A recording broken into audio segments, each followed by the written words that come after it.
नमस्कार, मैं प्रकाश कुमार। दिल्ली की मुख्यमंत्री रेखा गुप्ता एक बार फिर से अपने बयानों के कारण विवादों में पड़ गई हैं।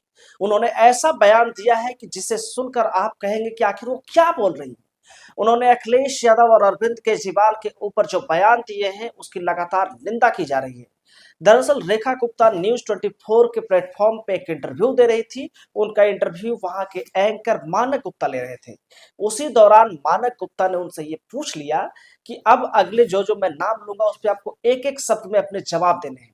जिसके बाद रेखा गुप्ता ने कहा, ठीक है, अपने आप नाम बताइए, मैं उस पर जवाब दूंगी। इसी पे मानक गुप्ता ने पहला नाम अखिलेश यादव का लिया, जिस पर रेखा गुप्ता ने कह दिया टोटी चोर।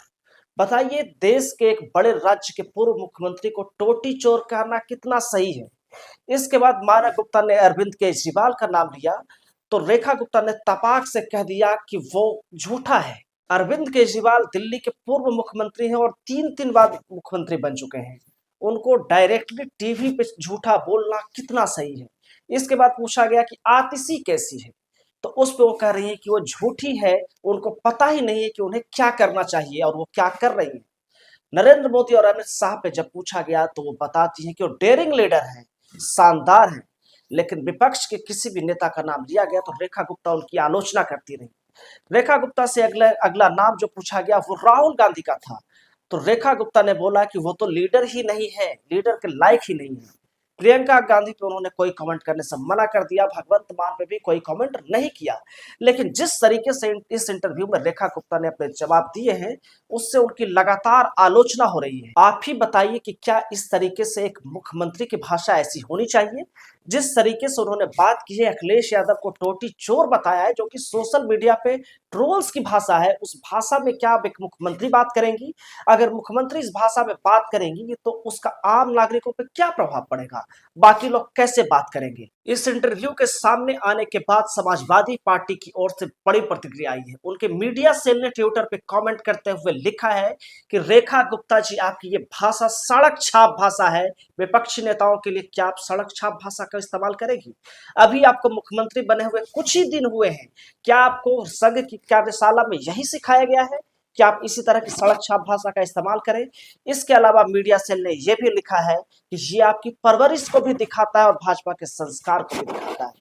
तो समाजवादी पार्टी ने इस पर जबरदस्त प्रतिक्रिया दी है और इस मुद्दे पे अपना पक्ष रखा है। और बात कहीं ना कहीं सही भी लगती है कि एक मुख्यमंत्री के तौर पर रेखा गुप्ता को कहीं ना कहीं अपने बयानों में संतुलन साधना चाहिए कि वो क्या बोल रही है और किसके लिए बोल रही है। इस पे उन्हें ध्यान रखना होगा, क्योंकि अगर वो ऐसी भाषा को बढ़ावा देगी तो ये किसी के लिए भी अच्छा नहीं होगा। फिर तो कोई भी प्रधानमंत्री मोदी को क्या उसी सोशल मीडिया वाले वर्ड में बुलाने लग जाए तो क्या वो सही लगेगा? क्या अमित शाह को जब सोशल मीडिया पे ट्रोल्स बोलते हैं, वो किसी राज्य का मुख्यमंत्री बोलने लग जाए तो क्या वो सही लगेगा? आप ये सोचिए कि जो चीजें सोशल मीडिया पे ट्रोल्स इस्तेमाल करते हैं, वो भाषा अगर हमारे नेता और पदों पे बैठे नेता इस्तेमाल करेंगे तो फिर इस देश का जनमानस किस भाषा में बात करेगा? यहाँ की राजनीतिक भाषा बिल्कुल लो लेवल पे आ जाएगी, जो कि कहीं ना कहीं हमारे लिए और अपने देश के लिए भी सही नहीं। रेखा गुप्ता के बारे में अगर आप नहीं जानते हो तो मैं आपको बता दूं, इस बार वो दिल्ली की मुख्यमंत्री बनी है। इससे पहले वो बीजेपी के लिए काफी लंबे समय से काम कर रही थी और संघ से भी जुड़ी हुई बताई जाती है। बीजेपी की ओर से 2022 के चुनावों में उन्हें मेयर पद के लिए भी उम्मीदवार बनाया गया था। हालांकि उस समय वो हार गई थी, लेकिन बीजेपी की ओर से वो लगातार पार्षद रही है। इस बार के चुनावों में वो पहली बार विधायक बनी और विधायक बनते ही पहली ही बार में मुख्यमंत्री का पद उन्हें मिल गया। तो पहली बार अगर कोई नेता नीचे से ऊपर के पोस्ट तक पहुंचता है तो हो सकता है कि थोड़ी गलतियां हो जाए, लेकिन फिर भी क्या वो इतनी गलतियां करेंगी, इस तरीके की भाषा का इस्तेमाल करेंगी? इस बारे में भी मुख्यमंत्री जी को सोचना होगा। भारत की राजनीति में भाषा का स्तर लगातार गिरता जा रहा है। हालांकि ये एक अलग विषय है कि किसने इस भाषा के स्तर को पहले गिराया, वो बात बाद में कर लेंगे। लेकिन फिर भी क्या जब भी भाषा का स्तर गिरे तो उस पर बात नहीं होनी चाहिए? इस पे बिल्कुल बात होनी चाहिए कि भाषा का स्तर राजनीति में क्यों गिर रहा है, क्योंकि राजनीति में इस देश को बहुत सारे लोग फॉलो करते हैं और वो उस भाषा को देखकर उन्हीं भाषा का यूज करेंगे। अरविंद केजरीवाल, राहुल गांधी और आतिशी पे भी जो बातें रेखा गुप्ता ने बोली हैं, वो नहीं बोली जानी चाहिए थी।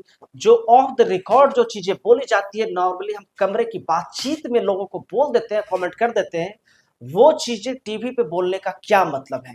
राहुल गांधी को आप लीडर नहीं मानते हैं, इसका क्या मतलब है? जबकि मानव गुप्ता ने उसी समय कहा कि वो इस बार 99 सीटें जीत कर आए हैं, फिर भी रेखा गुप्ता ने कहा कि वो नहीं मानती है। तो क्या इस तरीके से हर कोई एक दूसरे को नहीं मानने लगे तो फिर क्या होगा? अरविंद केजरीवाल को झूठा बता रही है, लेकिन अगर इसी आधार पे कोई प्रधानमंत्री मोदी को झूठा बताने लग जाए कि उन्होंने भी अपने जो वादे किए उनमें से सारे वादे पूरे नहीं किए, तो फिर वो क्या कहेंगी? क्या इसी भाषा में राजनीति में बात होगी?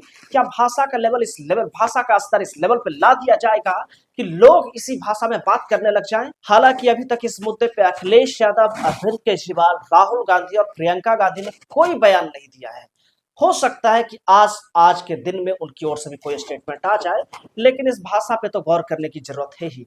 ट्विटर पे भी कई यूजरों ने इसकी काफी आलोचना की है। वो लगातार वो लोग बोल रहे हैं कि इस तरीके की भाषा एक्सेप्टेबल नहीं है, ऐसी भाषा में बातचीत नहीं होनी चाहिए।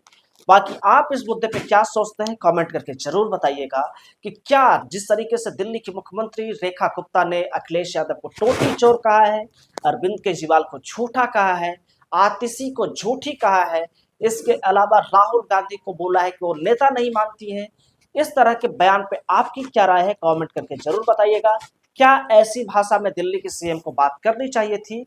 और वीडियो अगर अच्छा लगा हो तो इसे लाइक, शेयर और चैनल को सब्सक्राइब जरूर कर दीजिएगा। हम मिलेंगे आपसे अगले वीडियो में, तब तक के लिए नमस्कार।